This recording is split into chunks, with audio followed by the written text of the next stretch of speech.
témoignages de mes confrères, les consuls généraux présents dans les provinces du Sud, que ce soit la Lyon ou Dakhla. En effet, la coopération Sud-Sud avec Sa Majesté le Roi Mohammed VI, c'est une réalité concrète depuis plus d'une vingtaine d'années, puisqu'elle a été mise comme priorité de l'agenda diplomatique. Sa Majesté s'est engagée personnellement dans le développement durable du continent africain à travers de multiples visites, plus de 50 visites dans les pays africains, plus d'une trentaine de pays africains ont été visités. 1 millier d'accords en 20 ans, c'est l'équivalent du nombre d'accords qu'a signé le Maroc entre 1956, la date de son indépendance, et 1999. Juste pour vous donner une idée de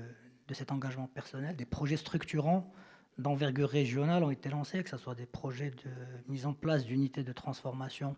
de fertilisants, des projets de revalorisation de baies, des projets du gazoduc Maroc-Nigeria ou autres.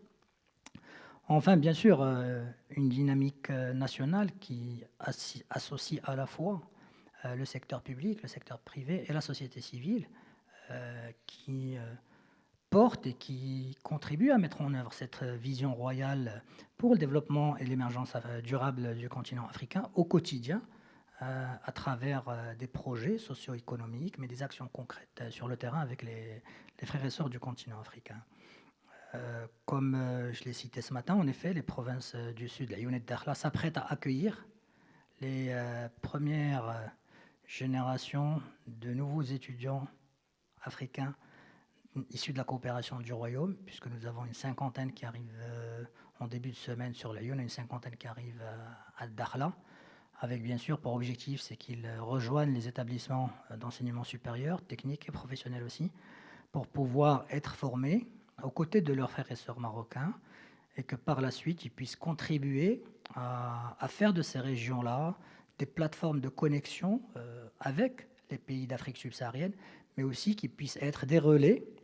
au sein de leur pays, dans le cadre de leur retour, pour contribuer aussi à l'émergence de leur pays dans le cadre de cette vision royale,